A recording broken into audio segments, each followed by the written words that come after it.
It was past midnight when Walter finished mopping the last corner of the hospital corridor. His hands were cracked and raw from the winter air, his back stiff from bending over floors no one ever noticed. 42 years old, with shoulders that had forgotten how to stand tall, Walter had been working as a night janitor for the past 6 months, ever since the factory he'd spent 20 years in shutdown without warning. Life had a way of gutting a man quietly, without even the dignity of a dramatic collapse. His wife had left long ago, his daughter barely texted anymore, but Walter still showed up. Every night, clean shoes, squeaking on disinfected linoleum, name badge crooked.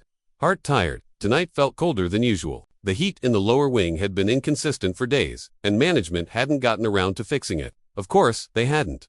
He wiped his forehead with a sleeve, glancing up at the wall clock. It read 2:47 a.m. He still had another hour before he could slip into the break room for a lukewarm cup of vending machine coffee and 5 minutes of pretending the world wasn't swallowing him whole. As he gathered his supplies and turned toward the service elevator, something caught his attention, a sound faint, fragile dot, almost like someone crying at first. He thought it was a patient. That happened sometimes, people grieving alone in the middle of the night when visiting hours were long over, and hope had quietly walked out the door. But the sound wasn't coming from a room. It echoed from the stairwell, the emergency one at the far end that rarely saw any traffic, especially this late. Walter hesitated. He wasn't supposed to veer off his assigned section. He could be written up again, but the sound, there was something about it. It wasn't grief, it was fear. The kind of fear that lives in the belly of a child. He put down his mop and walked down the hall, each step quiet but tense. He opened the heavy metal door to the stairwell and looked down.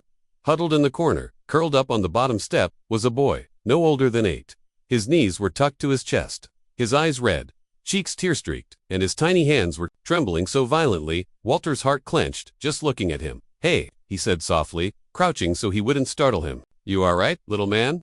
The boy flinched at first, then slowly looked up. His lips moved, but nothing came out. Walter could see now his shirt was damp, his shoes barely hanging onto his feet.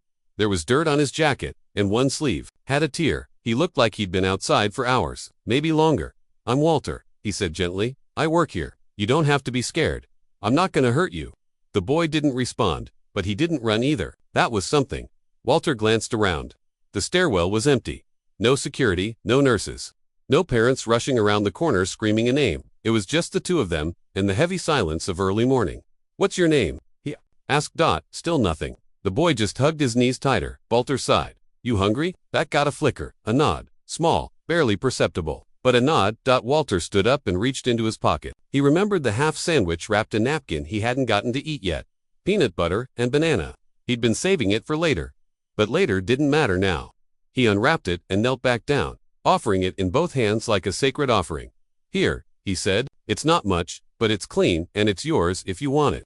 The boy stared at it for a long second, then reached out slowly, cautiously, like he thought it might disappear. He took the sandwich with both hands, biting into it like he hadn't eaten in days. Walter felt something stir in his chest. Something warm, something old. He didn't ask any more questions, not yet. Walter didn't take his eyes off the boy. Not to rush him, not to scare him, but because he knew something most people forgot when someone's afraid. What they need most isn't answers, it's presence. The kind that says, "You're not invisible anymore." So he just sat on the cold stairs, a few feet away, while the boy chewed and wiped his nose with his sleeve. There was a small rip on the left knee of his jeans. His hands looked clean, well, cleaner than his clothes. That meant someone had cared for him, recently, or maybe he'd been somewhere safe. Until he wasn't. A gust of wind howled down the stairwell. The kid flinched. Walter stood up slowly. "This stairwell's freezing. Come on, let's find somewhere warm." He extended a hand. The boy stared at it for a moment, then finally reached out and took it. They walked silently back. Through the basement corridor, Walter glanced at the security camera above the hallway, then veered left, taking the kid through the maintenance door instead of the main one. It was against protocol, but he'd already broken a few tonight. One more wouldn't kill him. He led the boy into the janitor's lounge, just a glorified closet with a space heater and a dented coffee maker, and helped him sit on the small, sunken couch. He grabbed an old blanket from his locker, something he kept for nights like these when the heat went out. He wrapped it gently around the kid's shoulders, then poured some warm water into a styrofoam cup and handed it to him. The boy looked up at him, finally speaking. "My name's Toby." Walter smiled. "That's a good name." The boy's voice cracked as he spoke. "I didn't know where to go. The nurse left, and then I got scared." Walter's brow furrowed. "You were here earlier." Toby nodded. "She said she'd be right back, but she didn't come." Walter sat down on the crate beside him, heart sinking. He'd heard of hospital mix-ups, getting separated during chaos, understaffed nights. But this was a child. Alone. For hours. I stayed in the waiting room, Toby whispered, but then people left, and I didn't want to sleep there. I thought, maybe someone forgot. The way he said, forgot, twisted Walter's gut. That word, so small, so final. He cleared his throat. Well, they didn't forget you. Not anymore. Toby's eyes searched his. You're not mad. Walter shook his head. No, son, I'm mad at the world. Not you. The boy blinked hard, holding back fresh tears. Walter didn't ask more about his parents. He didn't want to push. But the questions loomed like shadows. Why was a well-dressed kid wandering a hospital alone? Why hadn't security been alerted? Why had no one reported a missing child? He let the boy rest, let him drink, and when the kid finally slumped sideways on the couch, eyes drooping from exhaustion, Walter pulled a second blanket over him and sat nearby.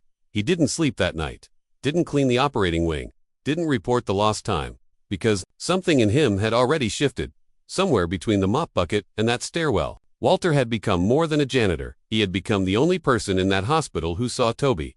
The morning shift came in around 6:30 a.m. Walter checked the hallway before nudging Toby awake. You all right? He asked softly. The boy rubbed his eyes. Are they going to be mad? No, Walter promised, though he wasn't sure who they were. He escorted Toby back to the main floor. They were nearly to the waiting room when a voice rang out like a gunshot. There he is. A woman in scrubs came sprinting down the hall, followed by a security guard and a man in a three-piece suit. Walter froze. The man knelt down and swept Toby into his arms. Thank God, he breathed. I thought I lost you. Toby clung to his neck, nodding into his collar. Walter took a step back. Then the man turned to him. Where was he? Walter cleared his throat. Stairwell. Then I kept him in the break room. The nurse looked panicked. I just stepped out to check another patient. When I came back, he was gone. The man didn't yell, didn't curse. He looked at Walter with a steady, unreadable gaze. Thank you, he said, for keeping him safe. Walter nodded. Didn't do much. Just gave him some warmth. But the man kept staring at him. You gave him more than that. Then he held out his hand. I'm Daniel Mercer, CEO. Walter blinked. CEO of the hospital. Suddenly, everything made sense. The tailored suit. The two security staff flanking him. The hushed reverence in the nurse's tone. The reason no alert had gone out probably swept under PR. Internal discretion. And the boy Toby was the CEO's son. Walter's heartbeat thudded in his ears. Walter, he said simply, shaking the man's hand. Daniel looked down at his son. Did he hurt you? Toby shook his head. No, he gave me peanut butter and let me sleep. Daniel's jaw twitched. He turned to Walter again. Do you have a minute? Walter followed him quietly into an empty office. The door clicked shut. Behind them, Daniel's voice was calm but firm. My son wandered off because of negligence. That's on us. But you stayed with him. You protected him. Even when no one else noticed. Walter shrugged, did what anyone decent would do. No, Daniel said. Most people would have looked the other way. Or filed a report. Or told security. He paused. My son lost his mother last year.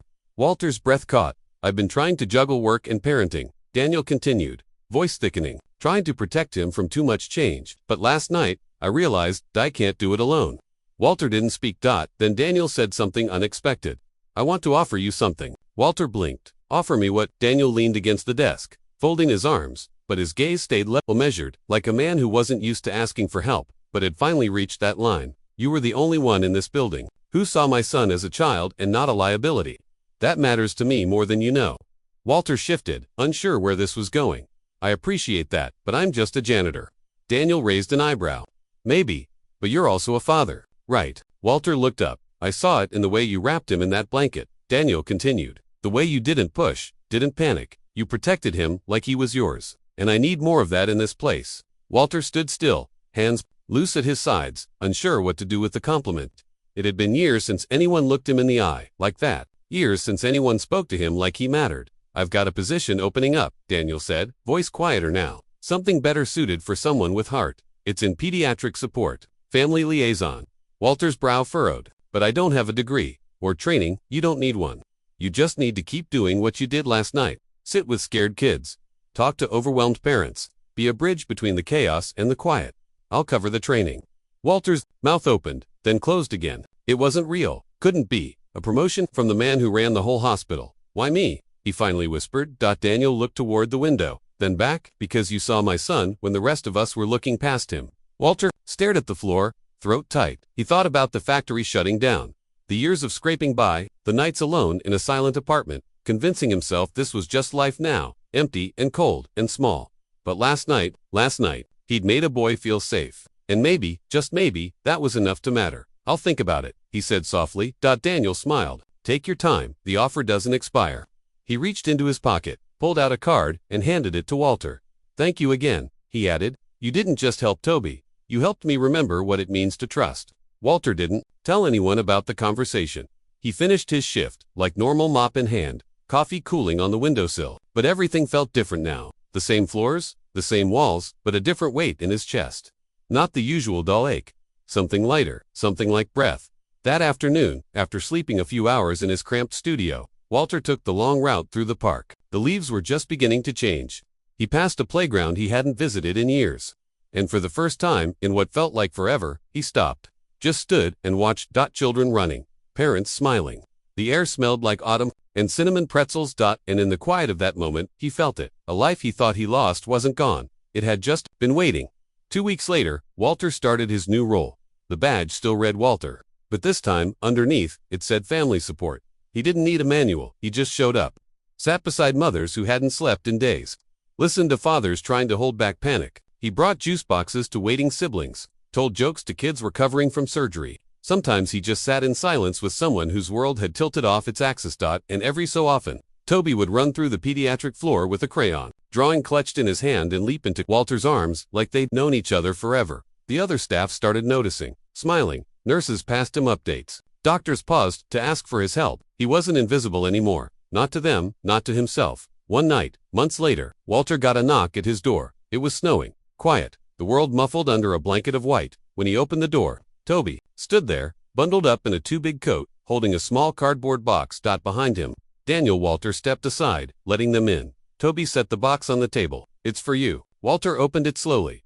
Inside was a photo of him and Toby, sitting on the hospital steps. Toby was holding a sandwich, and Walter was smiling. Not a big smile, just a small, tired one, but real. Next to it was a handwritten card. "You are my safe place." Walter stared at the photo, then at the boy. And suddenly, all those nights of silence and scrubbing floors didn't feel wasted anymore, because somehow, without knowing it, Walter had saved a child from the one thing no medicine could cure: loneliness. That night, after they left, Walter sat alone in his tiny apartment, staring at the photo until the world outside went quiet. He didn't need applause, or headlines, or a plaque on the wall. He had something better. He had been seen, not as a janitor, not as a background extra in someone else's story, but as a man who, in a single quiet moment, chose kindness over protocol, and, in doing so, changed the course of a child's life, and unknowingly healed his own.